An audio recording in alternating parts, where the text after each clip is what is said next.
আজ হলো 8ই জুলাই 2026। আজকের দিনে তৈরি হওয়া গুরুত্বপূর্ণ লেটেস্ট আপডেট কারেন্ট অ্যাফেয়ার্সগুলি আমরা এই ভিডিওতে ডিসকাস করব, যা পঞ্চায়েত, আইসিডিএস এবং অন্যান্য চাকরি পরীক্ষার জন্য গুরুত্বপূর্ণ। এই চ্যানেলে প্রতিদিনের লেটেস্ট আপডেট কারেন্ট অ্যাফেয়ার্স আমি তুলে ধরি, তাই চ্যানেলটিকে সাবস্ক্রাইব করতে ভুলবেন না। প্রথম প্রশ্ন, সম্প্রতি প্রধানমন্ত্রী নরেন্দ্র মোদীকে কোন দেশের সর্বোচ্চ সম্মান বিন্তাং আদিপূর্ণাতে ভূষিত করা হয়েছে? কি সম্মানটির নাম? বিত্তাং আদিপূর্ণা সম্মানে ভূষিত করা হয়েছে। উত্তর হবে অপশন বি, ইন্দোনেশিয়া। কোন দেশ? ইন্দোনেশিয়া এই সম্মান দিয়েছে। ইন্দোনেশিয়ার রাষ্ট্রপতি প্রবেয় সুবিয়ান্ত এই সম্মান প্রদান করেছেন। তারা ইন্দোনেশিয়ার রাষ্ট্রপতির নাম কি?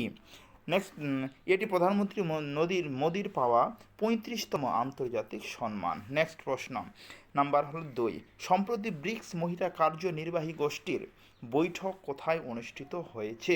উত্তর হবে কোচি, কেরালার কোচিতে ব্রিক্স মহিলা কার্যনির্বাহী গোষ্ঠীর সমিতি বৈঠক গঠিত হয়েছে। এর প্রধান উদ্দেশ্য হল নেতৃত্বাধীন উন্নয়নের ওপর জোর দেওয়া। 2026 সালের 18তম ব্রিক্স সম্মেলন, কততম এটা ব্রিক্স সম্মেলন? 18তম ব্রিক্স সম্মেলন সেপ্টেম্বরের ভারতের নিউ দিল্লিতে অনুষ্ঠিত হবে। তার 2026 সালের 18তম ব্রিক্স সম্মেলন কোথায় অনুষ্ঠিত হবে? সেপ্টেম্বর মাসে অনুষ্ঠিত হবে। কোথায়? নিউ দিল্লিতে অনুষ্ঠিত হবে। তারপর প্রশ্ন নাম্বার হলো 3। ভারত থেকে ব্রাহ্মস মিসাইল কার্যকারী তৃতীয় দেশ কোনটি পরিণত হয়েছে? উত্তর হবে ইন্দোনেশিয়া। ভারত থেকে কোন দেশ ব্রাহ্মস যে মিসাইল আছে, ভারতে ইন্ডিয়ান তৈরি, সেই মিসাইল কিনতে তৃতীয় নম্বর দেশ, ভারত থেকে কিনবে কত নম্বর দেশ? তৃতীয় নম্বর দেশ। কোনটি? ইন্দোনেশিয়া। ভারত ও ইন্দোনেশিয়ার মধ্যে $30 মিলিয়ন চুক্তি হয়েছে। কত? $30 মিলিয়ন চুক্তি হয়েছে। এর আগে ফিলিপাইন ও ভিবোমাম এই মিসাইল কিনেছে। ভিয়েতনাম হবে, ফিলিপাইন এবং ভিয়েতনাম এই মিসাইল কিনেছে। কি মিসাইল? ব্রাহ্মস মিসাইল। এটি ভারত ও রাশিয়ার যৌথ উদ্যোগে কিন্তু তৈরি হয়েছিল। নেক্সট প্রশ্ন, সামুদ্রিক নিরাপত্তা জোরদার করতে প্রধানমন্ত্রী মোদীর 3 দেশের সফর কোন দৃষ্টিভঙ্গির আওতায়ভুক্ত? উত্তর হবে অপশন বি, মহাসাগর। কোন দৃষ্টিভঙ্গিটির নাম কি? মহাসাগর। 3 দেশের নিরাপত্তা জোরদার করতে মহাসাগর। এই সফরে ইন্দোনেশিয়া, অস্ট্রেলিয়া এবং নিউজিল্যান্ডকে অন্তর্ভুক্ত হয়। এটি ভারতের অ্যাক্ট ইস্ট পলিসি এর সাথে সামঞ্জস্যপূর্ণ। নেক্সট, তারপরে প্রশ্ন নাম্বার 5। ভারতের প্রথম অফশোর বিমানবন্দর কোন রাজ্যে তৈরি করা হচ্ছে? কি বিমানবন্দর নাম? অফশোর বিমানবন্দর। এটি উত্তর হবে অপশন সি, মহারাষ্ট্র রাজ্যে তৈরি করা হচ্ছে। এই পালঘর জেলার করে বিচের কাছে নির্মিত হচ্ছে। শহরে যানজট ও শব্দদূষণ কমাতে সমুদ্রের মধ্যে কৃত্রিম ভূমি বা ভাসমান প্ল্যাটফর্মের ওপর এটি তৈরি করা হচ্ছে। তাহলে এটি কোথায় তৈরি করা হচ্ছে এই বিমানবন্দর? এই বিমানবন্দর তৈরি করা হচ্ছে সমুদ্রের মধ্যে কৃত্রিম ভূমি বা ভাসমান প্ল্যাটফর্মের উপর তৈরি করা হচ্ছে। নাম্বার হলো 6। ভারতের প্রথম বায়ুতে পূর্ণ রাবার ড্যাম কোন রাজ্যে তৈরি করা হচ্ছে? উত্তর হবে গুজরাট। মনে রাখবে, ভারতের প্রথম রাবার ড্যাম কোন রাজ্যে তৈরি করা হচ্ছে? গুজরাট।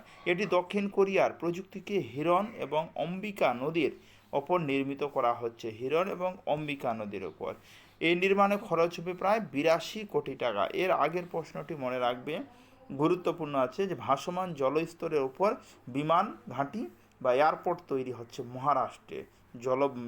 জলাশয়ের উপর, জলাশয় বলতে সমুদ্রের ওপর তৈরি হচ্ছে কৃত্রিম ভূমি বা ভাসমান প্ল্যাটফর্ম তৈরি হচ্ছে, যেটা হলো কি বিমান বন্দর, মহারাষ্ট্রে তৈরি হচ্ছে। তারপরের প্রশ্ন নাম্বার 7। সম্প্রতি কোন রাজ্যের কিন্নরি আপেল জিআই ট্যাগ পেয়েছে? কি আপেল? কিন্নরি আপেল, মনে যেন থাকে। জিআই ট্যাগ পেয়ে উত্তর হবে হিমাচল প্রদেশ। কোন রাজ্যের? হিমাচল প্রদেশের। সমুদ্রপৃষ্ঠ থেকে 9000 ফুট উচ্চতায় জন্মানো এই আপেল এর মিষ্টতা এবং দীর্ঘদিন সতেজ থাকার জন্য এটি বিশেষ পরিচিত। নেক্সট প্রশ্ন, সম্প্রতি উত্তরপ্রদেশ সরকার শাহজাহানপুর জেলার জালানাবাদ তহসিলের নতুন নাম কি রেখেছে? উত্তর হবে পরশুরামপুর।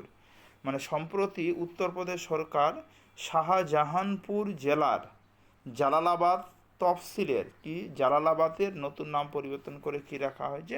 পরশুরামপুর। ভগবান পরশুরামের জন্মস্থান হিসাবে ধর্মীয় বিশ্বাসের ভিত্তিতে এটি নামকরণ করা হয়েছে। মুঘল আমলের আগে এই অঞ্চলে পূর্ব নাম ছিল ধর্মপুরী। নেক্সট প্রশ্ন নাম্বার হলো 9, bureau of police research and development বা BPRD এর নতুন ডিরেক্টর জেনারেল বা ডিজি হিসাবে কে নিযুক্ত হয়েছে? নতুন ডিরেক্টর জেনারেল, এটির উত্তর হবে অপশন বি, অলোক কুমার মিত্তল। কে নিযুক্ত হয়েছে? অলোক কুমার মিত্তল নতুন ডিআইজি হিসেবে। তার মেয়াদ 2019 সালের জুন মাস পর্যন্ত থাকবে। পাশাপাশি অমিত গর্গ NCRB এর নতুন প্রধান হিসাবে নিযুক্ত হলেন। মনে রাখবে এখানে একটা প্রশ্ন আরও, যে NCRB এর নতুন ডিরেক্টর হিসাবে কে নিযুক্ত হয়েছে? তার Amit Garg. Number 10, global passport index 2026 ভারতের স্থান কত? 125তম। ভারতের স্থান কত? 125। এই ইন্ডেক্স গ্লোবাল সিটিজেন সলিউশন দ্বারা প্রকাশিত হয়েছে। এর প্রথম তালিকা রয়েছে সুইডেন, দ্বিতীয় ডেনমার্ক, মনে যেন থাকে। প্রথম তালিকায় কে রয়েছে? সুইডেন। নেক্সট প্রশ্ন নাম্বার হলো 11, কেইকো ফুজিমোরি সম্প্রতি কোন দেশের প্রথম মহিলা রাষ্ট্রপতি নির্বাচিত হয়েছে? প্রথম মহিলা রাষ্ট্রপতি হিসেবে নির্বাচিত হয়, উত্তর হবে পেরু দেশে প্রথম মহিলা রাষ্ট্রপতি হলেন। কে হলেন? নামটি মনে রাখবে, কেইকো ফুজিমোরি। পেরু একটি দক্ষিণ আমেরিকার দেশ। এর রাজধানী হলো লিমা, মুদ্রার নাম হলো কিন্তু সল, মনে যেন থাকে। সম্প্রতি 2000 বছরের পুরনো ভারতীয় সোনার আংটি কোন দেশে পাওয়া গেছে? 2000 বছরের পুরনো সোনার আংটি, ভারতীয় সোনার আংটি কোন দেশে পাওয়া গেছে? উত্তর হবে থাইল্যান্ডে পাওয়া গেছে। এটি থাইল্যান্ডের ফেচা বুরি নামক স্থানে পাওয়া গেছে। এই আংটিটি ব্রাহ্মী লিপি খোদাই করা আছে, যা ভারত দক্ষিণ পূর্ব এশিয়ার প্রাচীন সামুদ্রিক বাণিজ্যের প্রমাণ দেয়। নেক্সট প্রশ্ন, তারপরের প্রশ্ন নাম্বার হলো 13, পুরুষদের শর্টপুট F57 প্যারা অ্যাথলেটিক্স বিশ্বের 1 নম্বর ওয়ার্ল্ড নাম্বার 1 স্থান অর্জন করেছে কে? উত্তর হবে অপশন বি, হতোজে সেমা। তিনি পুরুষদের শর্টপুটে প্রথম স্থান অধিকার করেন। তিনি নাগাল্যান্ডের বাসিন্দা। বর্তমানে তিনি ভারতীয় সেনার আসাম রেজিমেন্টের একজন সুবেদার হিসাবে কর্মরত। মনে রাখবে, নামটি মনে রাখবে। নাম্বার 14, ক্রিকেটে অভিষেক হওয়া সর্বকনিষ্ঠ ভারতীয় খেলোয়াড় কে হয়েছেন? উত্তর হবে বৈভব সূর্যবংশী। মনে রাখবে, স্টার দিলাম প্রশ্নটিতে, যে ক্রিকেটে অভিষেক হওয়া সর্বকনিষ্ঠ ভারতীয় খেলোয়াড় কে হয়েছেন? বৈভব সূর্যবংশী। তিনি মাত্র 15 বছরে 99 দিন বয়সে অভিষেক করেছেন।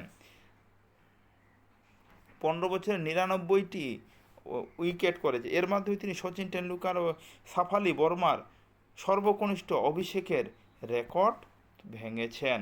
মনে রাখবে। নেক্সট প্রশ্ন, তারপরে নাম্বার হলো 15, বিখ্যাত খেলোয়াড় নেইমার সম্প্রতি আন্তর্জাতিক ফুটবল থেকে অবসর নিয়েছে। তিনি কোন দেশের খেলোয়াড়? তিনি ব্রাজিলের খেলোয়াড়। আমরা জানি নেইমার, ফুটবল প্লেয়ার নেইমার, যে আন্তর্জাতিক ফুটবল খেলা থেকে অবসর নিয়েছেন। তিনি ব্রাজিলের একজন খেলোয়াড়। তিনি 16 বছরের কেরিয়ারে ব্রাজিলে হয়ে সর্বোচ্চ 80টি গোল করার রেকর্ড গড়েছেন। সম্প্রতি গিরিশ ভরদাজ প্রয়াত হয়েছে। তিনি কি নামে পরিচিত? তিনি ব্রিজম্যান অফ ইন্ডিয়া নামে পরিচিত। ব্রিজম্যান অফ ইন্ডিয়া বলা হতো কাকে? সবাই গিরিশ ভরদাজকে। তিনি প্রয়াত হয়েছেন বা মারা গেছেন। তিনি 140টিরও বেশি সস্তা ঝুলন্ত সেতু তৈরি করেছিলেন। সমাজসেবার জন্য তাকে 2017 সালে পদ্মশ্রী সম্মানে ভূষিত করা হয়েছে। ব্রিজম্যান বলা হতো গিরিশ ভরদাজকে। নেক্সট প্রশ্ন, তারপরে নাম্বার 17, পশ্চিমবঙ্গ সরকার প্রধানমন্ত্রী চা শ্রমিক উৎসাহ যোজনা। মনে রাখবে, প্রধানমন্ত্রী চা শ্রমিক উৎসাহ যোজনা 313 কোটি টাকার প্যাকেজ কাদের জন্য ঘোষণা করেছে? উত্তর হবে অপশন বি, চা বাগানের শ্রমিকদের জন্য এটি বিশেষত ঘোষণা করা হয়েছে।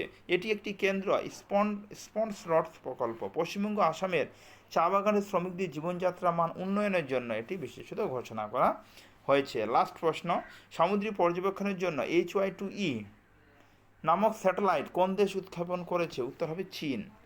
অপশন কি? বি, চীন উৎক্ষেপণ করেছে। এটি লং ম্যাচ 4B রকেটের মাধ্যমে উৎক্ষেপণ করা হয়। এর পূর্ববর্তী HY2B স্যাটেলাইট প্রতিস্থাপন করবে এটি উন্নত সামুদ্রিক পর্যবেক্ষণের জন্য। এটি কোন দেশ তৈরি করেছে? বিশেষত চীন প্রতিস্থাপন করেছে। তার এই ছিল আজকের বাছাই করা লেটেস্ট আপডেট। খুব গুরুত্বপূর্ণ মোট 18টি কারেন্ট অ্যাফেয়ার্স তুলে ধরলাম, যা বিভিন্ন চাকরি পরীক্ষার জন্য গুরুত্বপূর্ণ। কথা হচ্ছে এরপরের ভিডিওতে। ধন্যবাদ।